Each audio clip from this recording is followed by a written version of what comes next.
अस्सलाम वालेकुम। तो आज की इस वीडियो में बात करने वाले व्हाट आर अरेज को देखेंगे और इसके बाद हम देखेंगे कि इसमें से किस तरह से हमने वैल्यूज़ को स्टोर करना है, प्लस इसमें हम वैल्यूज़ को गेट किस तरह से करते हैं वगैरह वगैरह। और इसका सिंटैक्स प्लस एंड पे हम एक इसका प्रोग्राम भी करेंगे और लीनियर सर्च को देखेंगे वो किस तरह से काम करती है। ठीक है, तो स्टार्ट करते हैं। अच्छा, तो सबसे पहले ये हमें पता होना चाहिए कि अरे को अरे बोलते किस चीज़ को है। अरे is a collection of variables या फिर कलेक्शन ऑफ एलिमेंट्स, ठीक है, ऑफ सेम टाइप, जिनकी डाटा टाइप सेम होती है। ऐसे एलिमेंट्स की कलेक्शन को हम अरेज बोलते हैं। अरेज को लिखने का तरीका क्या होता है? अरेज का बेसिकली साइज़ हम पहले बात कर लेते हैं। जैसे अभी हम अरे का जितना भी हम लिखेंगे, मैं इसकी एक एग्जांपल आपको लिख के दिखाता हूँ। मैं सबसे पहले इसकी डाटा टाइप लिखेंगे इंट। अच्छा, जिसके में इसमें जितने भी एलिमेंट्स होंगे सारों की सेम डाटा टाइप होगी। अगर मैं कैरेक्टर लिखता हूँ तो सारे एलिमेंट्स की कैरेक्टर डाटा टाइप होगी, और इंट लिखता हूँ तो सारों की इंट डाटा टाइप होगी। ठीक है, जैसे हम मल्टीपल वेरिएबल्स बनाते थे तो उसका ये जुगाड़ है कि हम उसकी जगह एरे यूज़ कर सकते हैं। साइज़ तो दोनों सेम लेते हैं, लेकिन इसमें हमें बार बार हर वेरिएबल का नेम नहीं लिखना पड़ता। हम जस्ट वन टाइम में सारे वेरिएबल्स इनिशियलाइज हो जाते हैं, या फिर वन टाइम में सारे वेरिएबल्स डिक्लेयर हो जाते हैं। ठीक है, लेट्स सपोज मुझे अपने प्रोग्राम के लिए 5 वेरिएबल्स की ज़रूरत है।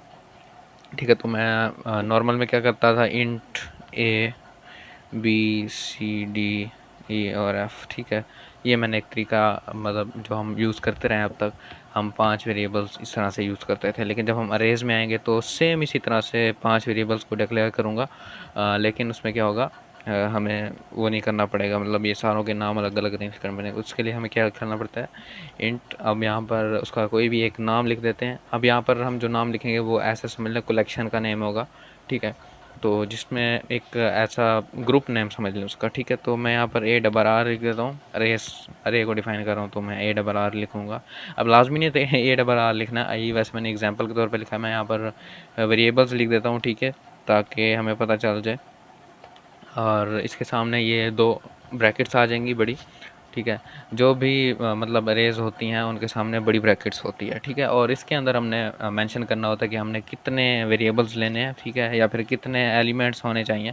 तो इसमें नंबर ऑफ़ एलिमेंट्स हम लिखते हैं। ठीक है, तो इसमें अगर मुझे चाहिए 10 एलिमेंट्स, जैसे हमने ऊपर 5 लिखा तो मैंने 5 की ज़रूरत है, तो मैं यहाँ पर 5 लिख दूँगा। उसका मतलब है मैंने एक अरे बना दी है 5 वेरिएबल्स की। ठीक है, तो अब ये क्या हो गई, एक अरे बन गई 5 वेरिएबल्स की। ये जितना भी काम था ये सेम काम यहाँ पर हो गया। ठीक है, ये यहाँ पर बन गई अरे, लेकिन वो इनिशियलाइज़ नहीं हुई। यहाँ पर भी हमने सिर्फ डिक्लेयर किए थे, इनिशियलाइज़ नहीं किए थे। तो अरे को इनिशियलाइज़ करने का इजी तरीका क्या है, हम इक्वल्स टू और इसको इस तरह से हम कर देते हैं। ठीक है, अच्छा, ये इसमें थोड़ा सा मसला होता है सी फ्री में, जब हम दरमियानी ब्रैकेट लगाते हैं तो नीचे चली जाती हैं कर्ली ब्रेसेस में। तो आपने जैसे इस तरह से हमने इनिशियलाइज़ कर देना। अब ये डिक्लेयर हो चुकी है हमारी एरे कम्प्लीटली। अब मैंने इसके अंदर जो है डिफरेंट वैल्यूज़ को इनिशियलाइज़ करना है। लेट्स सपोज मैं सारों को 0 0 से इनिशियलाइज़ करना चाह रहा हूँ, तो मैं क्या लिखूँगा, तरतीब में लिखूँगा 0 0 0 0 0। ठीक है, तो ये अपनी सीक्वेंस के हिसाब से सारों में असाइन हो जाएंगी। मतलब पहले वाले में 0, दूसरे वाले में 0, इसी तरह से सारों में 0 इनिशियलाइज हो जाएगा। ठीक है, जैसे कि मैं यहाँ पर अगर करता तो मैं क्या करता, इक्वल्स टू 0, और इसी तरह से b इक्वल्स टू 0, इसी तरह से c equals to 0, d equals to 0 और e इक्वल्स टू 0। ठीक है, और इसी तरह से f इक्वल्स टू 0। अगर अब आप देखें गौर करें तो मतलब ये अरे वाला तरीका मोर एफिशिएंट है बनिस्बत इसके कि हम मल्टीपल वेरिएबल्स बनाएं। ठीक है, तो अभी जब हम बात करते हैं कि अब हमने इसमें वैल्यूज़ तो मतलब लिख दी हैं, अब हमने इन वैल्यूज़ को मतलब स्टोर किस तरह से करना है, अपनी मर्ज़ी की वैल्यूज़ को हमने किस तरह से स्टोर करना है। अच्छा, इसमें एक और मज़े की बात यह है कि हम लूप्स में भी इसमें इनपुट ले सकते हैं। लेकिन जब वेरिएबल्स होते थे हमारे पास मल्टीपल, अगर मैं लूप चला रहा हूँ for int i equals to 0, i is less than और 5 आई प्लस प्लस। अच्छा, अरेज का एक और मैं आपको बता दूं, अरे जो होती है इंडेक्स के हिसाब से चलती है। अब जैसे ये ABC हम मेंशन कर देते हैं वेरिएबल, लेकिन यहाँ पर क्या होता है, हमें इंडेक्स के हिसाब से चलना होता है। अब मैं यहाँ पर किसी एक वेरिएबल की वैल्यू को चेंज करना चाह रहा हूँ, अभी फ़िलहाल मैं इसको कमेंट कर देता हूँ, इसको हम आप बाद में करते हैं। ठीक है, तो मैं किसी एक वेरिएबल का जो है ना वैल्यू को चेंज करना चाह रहा हूँ। मैं चाहता हूँ कि जो दूसरा वेरिएबल है, मतलब ये वाला 0 है, तो मैं इसको 10 कर दूं। ठीक है, बाकी सारे 0 हैं, ये 10 हो जाए। तो उसके लिए मैं क्या लिखूँगा, वेरिएबल्स ऑफ, और यहाँ पर हम उसका इंडेक्स मेंशन करेंगे। इंडेक्स बेसिकली किस तरह से होते हैं, 0 से स्टार्ट होते हैं। ठीक है, तो 0 से जो इंडेक्स स्टार्ट होते हैं वो किस तरह होते हैं, मतलब अब हमारे पास ये अरे है ना, तो मैं अब इसको मुझे अब इसका इंडेक्स चाहिए, तो इसका इंडेक्स क्या होगा, 0 होगा, इसका इंडेक्स होगा 1 और इसका इंडेक्स होगा 2। इसी तरह से जितने भी हमारे पास हैं और उनके इंडेक्सेस इस तरह से काम कर रहे होते हैं, ठीक है। तो 0 1 2 3 0 से स्टार्ट होते हैं। जब भी अरे होती है तो उसके इंडेक्स कहाँ से स्टार्ट होते हैं, 0 से स्टार्ट होते हैं, ठीक है। तो अब मुझे लेट्स सपोज चेंज करना है किसी भी एक की वैल्यू, तो मैं दूसरे की चेंज करना चाह रहा हूँ, तो अरे वेरिएबल्स ऑफ 1 लिखूंगा। इसका मतलब ये है कि मैंने दूसरी वैल्यू को पॉइंट कर दिया। यहाँ पर इक्वल्स टू 10 लिख देता हूँ, तो उसका मतलब है मैंने दूसरे वाले में 10 डाल दिया। अब मैं सी आउट करता हूँ वेरिएबल्स ऑफ, इसी तरह से यहाँ पर 1 लिख दूंगा, तो क्या हो जाएगा हमारे पास आउटपुट पे। अच्छा, तो अब हम इसको रन कर लेते हैं, तो हमारे पास आउटपुट पे क्या हो गया, 10 हो गया, क्योंकि मैंने इसको क्या कर दिया था, 10 कर दिया था। अब ये अगर मैं अब पूरी अरे को आउटपुट में दिखाना चाहता हूँ, तो मैं डायरेक्ट यूँ नहीं लिख सकता कि अगर आप समझिएगा हमने इसको वेरिएबल्स लिख देंगे या फिर इस तरह से लिख देंगे तो आउटपुट पे हमारी पूरी अरे आ जाएगी। पूरी अरे को डायरेक्ट हम आउटपुट पर नहीं लिख आ सकते, तो उसके लिए हमें अलग अलग हमें क्या करना पड़ेगा, लूप चलाना पड़ेगा। अब ये क्या हो रहा है, इस अरे का इंडेक्स आ रहा है, ठीक है, सॉरी इसका एड्रेस आ रहा है। तो एड्रेसेस को हम इंशाल्लाह आगे पढ़ेंगे कि एड्रेसेस क्या होते हैं और पॉइंटर्स क्या होते हैं, वो नेक्स्ट लेक्चर्स में हम इसको गौर से करेंगे। उसमें हम फिर अरे को एक मतलब दोबारा रिवाइज करेंगे ताकि हमें क्लियरली समझ आ सके कि अरेज में जो वेरिएबल्स होते हैं इनके इंडेक्सेस या फिर इनके एड्रेसेस किस तरह से काम कर रहे होते हैं, ठीक है। तो सबसे पहले मैं अब चाह रहा हूँ कि फॉर यहाँ पर इंट आई इक्वल्स टू 0, क्योंकि अब इसका वेरिएबल का सॉरी अरे का जो इंडेक्स है वो 0 से स्टार्ट हो रहा है, तो मैं इसलिए लूप को 0 से स्टार्ट करूँगा। आई इज़ लेस देन और आई इज़ लेस देन और इक्वल टू, अब ये 5 है ना, तो लेस देन इक्वल टू मैं 5 नहीं लिखूंगा, लेस देन इक्वल टू 4 लिखूंगा। क्यों, क्योंकि 0 से स्टार्ट किया तो 4 तक चलेगा, ठीक है। तो वेरिएबल का जितना भी साइज़ होगा उससे एक कम तक चलेगा, क्योंकि 0 से स्टार्ट हो रहा था। तो लेस देन इक्वल टू की बजाय मैं जस्ट लेस देन 5 लिख देता हूँ, ठीक है, और आई प्लस प्लस लिख देता हूँ। और इसमें एक और मज़े की चीज़ है, हम यहाँ पर साइज़ को एक वेरिएबल में भी लिख सकते हैं, क्योंकि अब देखो मैंने यहाँ पर 5 अलग से लिखा है, यहाँ पर 5 अलग से लिखा है, और इसी तरह से मुझे जितनी बार भी दिखाना पड़ेगा मुझे हर बार 5 लिखना पड़ेगा, ठीक है। तो मैं चाहता हूँ कि मैं एक बार किसी एक वेरिएबल में रख दूँ और यहाँ पर भी वो वेरिएबल साइज़ के तौर पर दे दूँ, और यहाँ पर भी वेरिएबल साइज़ के तौर पर आ जाएगा। और जब भी वेरिएबल में चेंज करूँगा तो अरे में सारी जगह जितनी भी अरे यूज़ हो रही है या फिर जहाँ पर भी कंडीशन में यूज़ हो रहा होगा वेरिएबल, सब में चेंज हो जाएगी।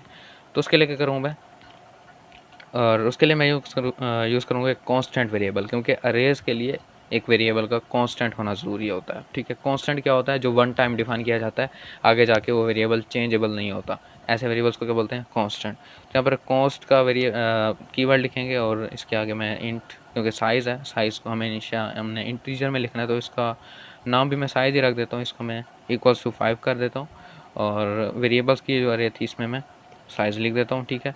तो अब यहाँ पर ये क्या हो गया, 5 वेरिएबल्स क्या है यहाँ पर मैंने डिक्लेयर कर दिया, और यहाँ पर सेम उसी तरह से मैंने साइज़ लिख दिया।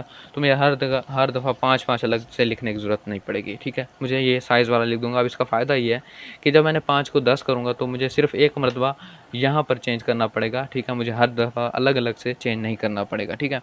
तो यहाँ पर मैंने अब क्या करना है, इसको आउटपुट पर दिखाना है सारे वेरिएबल्स को, तो मैं यहाँ पर लिखूँगा सी आउट, और यहाँ पर मैं लिख देता हूँ जी, इसका एक इंडेक्स को मेंशन कर दूंगा।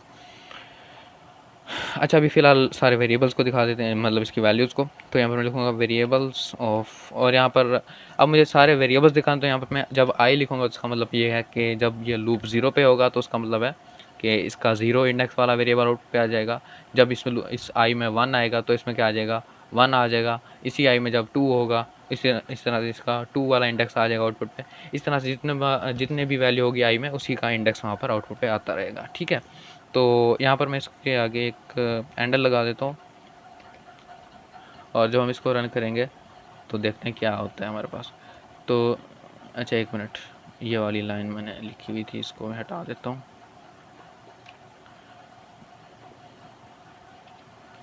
तो क्या हो गया, 0 10 0 0 0, ओके। और क्योंकि हमने सारों में आगे 0 कर दिया था, ये 10 का हमने इस जगह 10 कर दिया था, ठीक है। तो अगर मैं इस लाइन को कमेंट कर देता हूँ तो क्या होता है हमारे पास,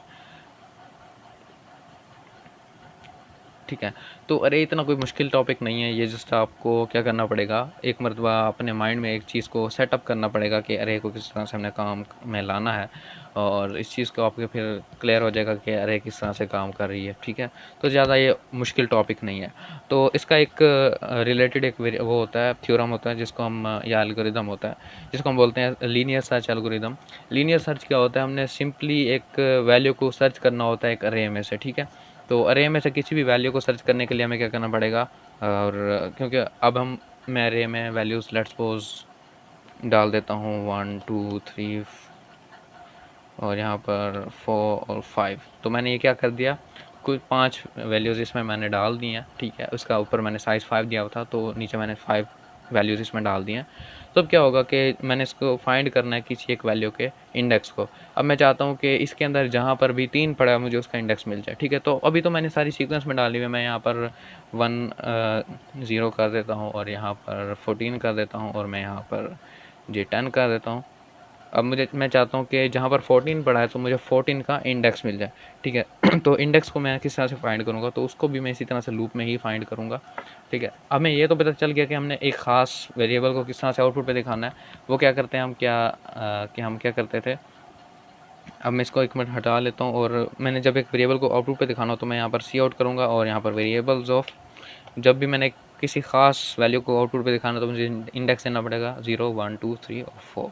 जब मैं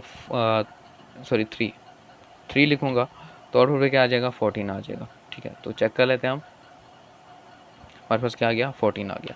तो अब मैं चाहता हूँ कि इस 14 का मुझे इंडेक्स फाइंड करना पड़ेगा। मैं यहाँ पर लिख रहा हूँ ना, तो 3 यहाँ पर ना लिखूँ, मुझे 3 आउटपुट पे मिल जाए कि मैं उसमें एंटर करूँ 14 और मुझे आउटपुट पे मिल जाए 3 मुझे बताया कि ये फ्ला इंडेक्स पे पड़ा है। तो हम इसका एक प्रॉपर सा एक प्रोग्राम बना लेते हैं।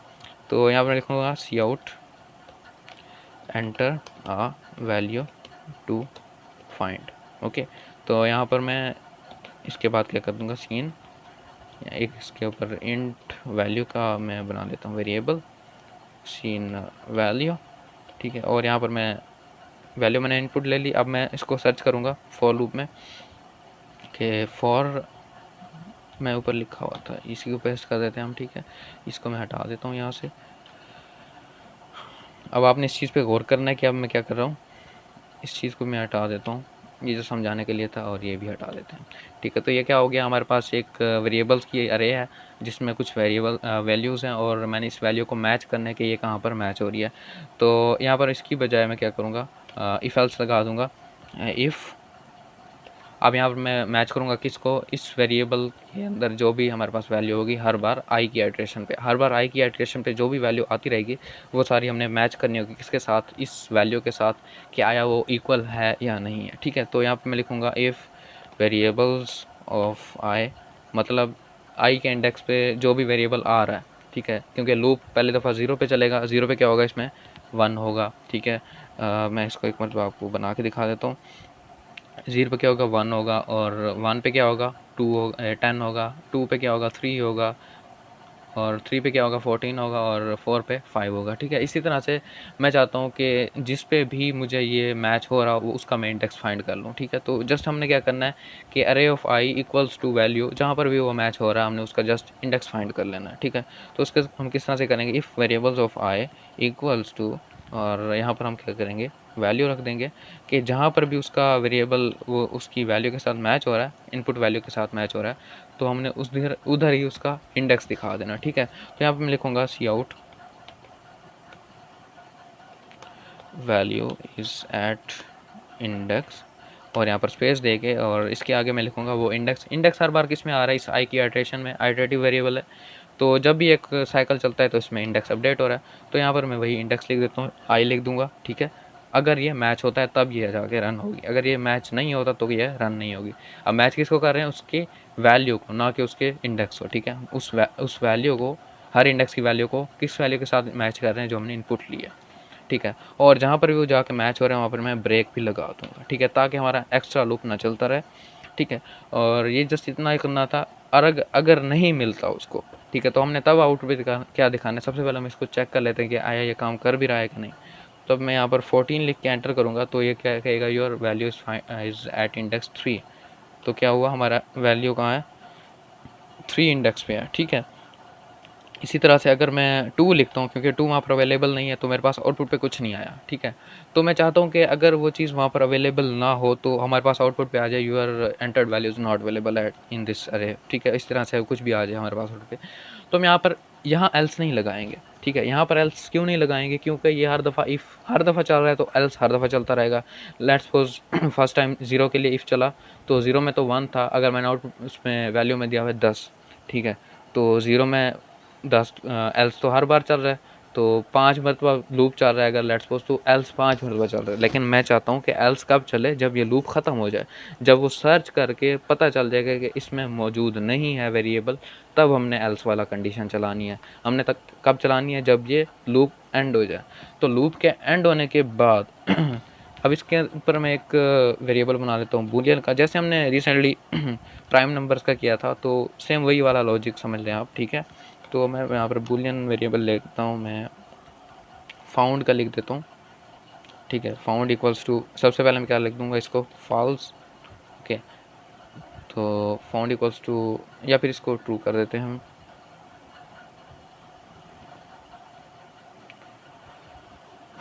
फाउंड इक्वल्स टू फॉल्स, ठीक था, चलो फॉल्स कर तो फाउंड इक्वल्स टू फॉल्स, और यहाँ पर हमने क्या किया, इसको इनिशियलाइज कर दिया फॉल्स के साथ। जहाँ पर अगर मैच हो रहा है तो यहाँ पर क्या लिखेंगे हम, फाउंड इक्वल्स टू ट्रू, और इस लाइन को मैं यहाँ से कट कर रहा हूँ, ठीक है। और जब ये फाउंड इक्वल्स टू ट्रू होगा और ये ऑटोमेटिकली ब्रेक हो जाएगा, तो इसके बाद यहाँ पर आ जाएगा। अगर ये फाउंड इक्वल्स टू ट्रू नहीं होता, लेट्स सपोज ये इफ़ की कंडीशन नहीं चलती, पूरा लूप चल जाता है, तो उसमें बाय डिफ़ॉल्ट क्या पड़ा है, फॉल्स पड़ा है। तो हमें पता चल जाएगा कि उसको मिला है कि नहीं मिला। तो अब यहाँ पर हम नीचे कंडीशन लगा देते हैं, इस इफ़ फाउंड, अगर उसको मिल गया तो क्या हो जाए, ये चीज़ आ जाए, ठीक है। और अगर नहीं मिला तो क्या है, और अगर उसको नहीं मिला एल्स,